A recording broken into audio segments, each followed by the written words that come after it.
কোরআনের অনেকগুলো সূরার মধ্যে একটা সূরা কিন্তু একদম আলাদা, আর সেটা হলো সূরা আল আনাম।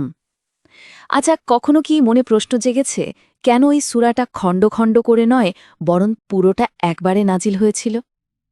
চলুন আজ আমরা এই সূরাটার পেছনের গল্প আর এর মূল বার্তাটা কী ছিল সেটা একটু সহজভাবে জানার চেষ্টা করি। অন্যান্য বড় সূরাগুলোর মতো এটা কিন্তু ধাপে ধাপে আসেনি, একেবারে একবারে চলে এসেছিল। কারণটা কি? কারণটা হলো এই সূরার প্রত্যেকটা কথা, প্রত্যেকটা বার্তা একটা আরেকটার সাথে এমনভাবে জুড়ে আছে যেন একটা মালা। ইসলামের যে মূল বিশ্বাসগুলো, সেগুলোকে মজবুতভাবে দাঁড় করানোর জন্য এর পুরো দর্শনটা একবারে গুছিয়ে বলাটা খুব দরকার ছিল। আর এই সূরাটা নাজেল হয়েছিল মক্কায়, তখন মুসলিম কমিউনিটি একদমই নতুন, সবেমাত্র পথ চলা শুরু করেছে। এই জন্যে এই সূরার প্রত্যেকটা আয়াতকে বলা হয় ইসলামের একেবারে ফাউন্ডেশনাল, মানে মক্কি ওহির ভিত্তিপ্রস্তর। ঠিক এই সূরাটাই বিশ্বাসের মূল খুঁটিগুলোকে শক্ত করে দিয়েছিল। তো চলুন তাহলে শুরু করা যাক। প্রথমে আমরা একটু জেনে নিই এই সূরার পেছনের গল্পটা, মানে এর প্রেক্ষাপটটা কী ছিল। আচ্ছা, এই সূরাটা ঠিকমতো বুঝতে হলে আমাদের কিন্তু একটু টাইম ট্রাভেল করতে হবে। চলুন ১৩০০ বছরেরও বেশি সময় পেছনে ফিরে যাই, সেই সময়ের মক্কায়। সেখানকার পরিবেশটা ঠিক কেমন ছিল? মানুষের চিন্তাভাবনাই বা কেমন ছিল? দেখুন, সেই সময়ের আরব সমাজটা ছিল বহু ঈশ্বরবাদে বিশ্বাসী, মানে তারা শিরক করত। তারা ভাবত আসল সৃষ্টিকর্তার কাছে পৌঁছাতে হলে বিভিন্ন মূর্তি বা অন্য কিছুর সাহায্য দরকার। ঠিক এই যে একটা আদর্শিক সংকট, এইটাকেই অ্যাড্রেস করার জন্য সূরা আল আনাম নাজিল হয়েছিল। তো ব্যাপারটা ছিল দুটো একেবারে ভিন্ন চিন্তাধারার লড়াই। একদিকে শিরক, মানে বহু উপাস্যের ধারণা, আর তার ঠিক বিপরীতে ছিল তাওহীদের ধারণা। তাওহীদ কি বলছে? সৃষ্টিকর্তা মাত্র একজনই, তার কোনো শরিক নেই, তিনি এক এবং অদ্বিতীয়। এই দুইটা আইডিয়ার সংঘাতই ছিল সেই সময়ের মূল কেন্দ্রবিন্দু।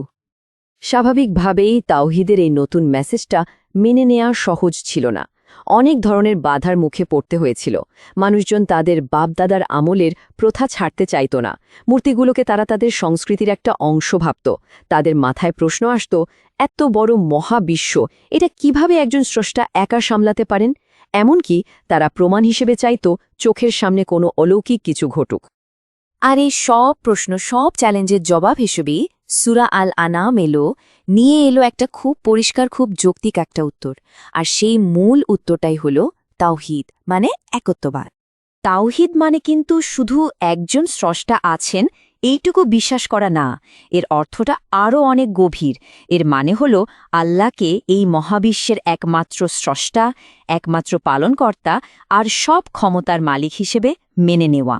তিনি এক, তার কোনো পার্টনার বা সমকক্ষ নেই। আর এটাই হলো ইসলামের একেবারে কোর কনসেপ্ট, মানে মূল ভিত্তি। এই সূরাতে একটা অসাধারণ আয়াত আছে যেখানে বলা হয়েছে স্রষ্টা যখন কিছু করতে চান তিনি শুধু বলেন হও, আর সাথে সাথেই তা হয়ে যায়। ভাবা যায়, শুধু একটা বাক্য, এর মধ্যেই কিন্তু সৃষ্টিকর্তার একক আর অসীম ক্ষমতাটা কি সুন্দরভাবে ফুটে উঠেছে। এই সূরাটা কিন্তু আমাদের জোর করে কিছু বিশ্বাস করতে বলছে না, বরং যুক্তি দিয়ে চিন্তা করতে বলছে। বলছে প্রকৃতির দিকে তাকাও। যেমন ধরুন ইব্রাহিম আলাইসাল্লামের ঘটনাটা। তিনি রাতের আকাশে তারা দেখে ভাবলেন, এটাই কি আমার রব? কিন্তু কিছুক্ষণ পর যখন তারাটা ডুবে গেল, তিনি বুঝলেন, আরে যা হারিয়ে যায়, ডুবে যায়, তা তো চিরস্থায়ী স্রষ্টা হতে পারে না। এরপর তিনি চাঁদ দেখলেন, তারপর দেখলেন সূর্যকে, কিন্তু এগুলোও তো একটা সময়ে ডুবে যায়। এই যে দিন আর রাতের নিখুঁত চক্র, এই যে একটা পারফেক্ট সিস্টেম, এটা কি কোনো একজন মহাপরিকল্পনাকারী ছাড়া এমনি এমনি চলতে পারে? পারে না। এই পুরো সিস্টেমটাই তো প্রমাণ করে যে এর পেছনে কন্ট্রোলার মাত্র একজনই। এবার চলুন আরও সহজ একটা উদাহরণ দেখি, যেটা আমরা সবাই চিনি। একটা ছোট্ট বীজ, সেটা থেকে কিভাবে একটা বিশাল গাছ হয়ে যায়, আর সেই গাছ থেকে কত রকমের ফল, ফসল।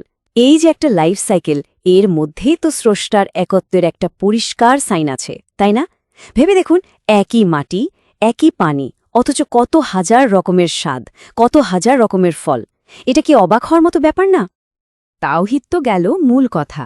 এর পাশাপাশি এই সূরাতে আরও কিছু জরুরি বিষয় আছে যা এই মূল মেসেজটাকেই আরও শক্তিশালী করে তোলে। চলুন সেগুলো একটু দেখিনি। সূরাটা আমাদের একটা খুব গুরুত্বপূর্ণ কথা মনে করিয়ে দেয়, আর তা হল এই তাওহীদের বার্তাটা কিন্তু কোনো নতুন ধারণা নয়।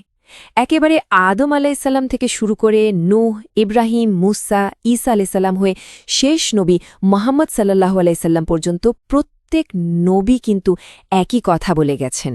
মানে সত্যের এই মেসেজটা আসলে একটাই ধারাবাহিকতা, কোনো বিচ্ছিন্ন ঘটনা নয়। তাওহীদের এই আইডিয়াটাকে আরও মজবুত করার জন্য সূরাটা আরও কয়েকটা পিলার দাঁড় করায়। যেমন এটা আমাদের মনে করিয়ে দেয় যে একদিন সবাইকে আবার জীবিত হতে হবে এবং বিচার দিবসে নিজের কাজের হিসাব দিতে হবে, মানে একটা অ্যাকাউন্টেবিলিটির ব্যাপার আছে।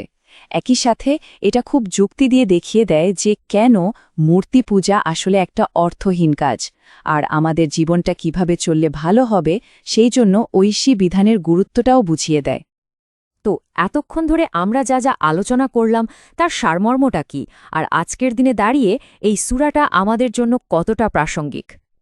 দেখুন, মূল কথাটা হল সূরা আল আনাম শুধু কয়েকটা আদেশ নিষেধের লিস্ট না, এটা আসলে বিশ্বাসের একটা পুরো ব্লুপ্রিন্ট, একটা কমপ্লিট লজিক্যাল ফ্রেমওয়ার্ক।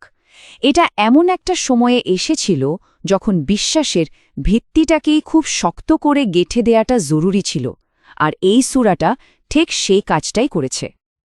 আর এখানেই কিন্তু একটা বড় প্রশ্ন আমাদের সামনে এসে দাঁড়ায়। ১৩০০ বছর আগের এই কথাগুলো আজকের এই মডার্ন দুনিয়ায় কতটা প্রাসঙ্গিক? আজকের পৃথিবীতে যেখানে হাজারো মত, হাজারো দর্শন আমাদের চারপাশে, সেখানে আমাদের নিজেদের অস্তিত্ব, জীবনের উদ্দেশ্য আর সৃষ্টার একত্ব, এইসব মৌলিক প্রশ্নগুলো নিয়ে ভাবাটা কি এখন আগের চেয়েও বেশি জরুরি হয়ে ওঠেনি?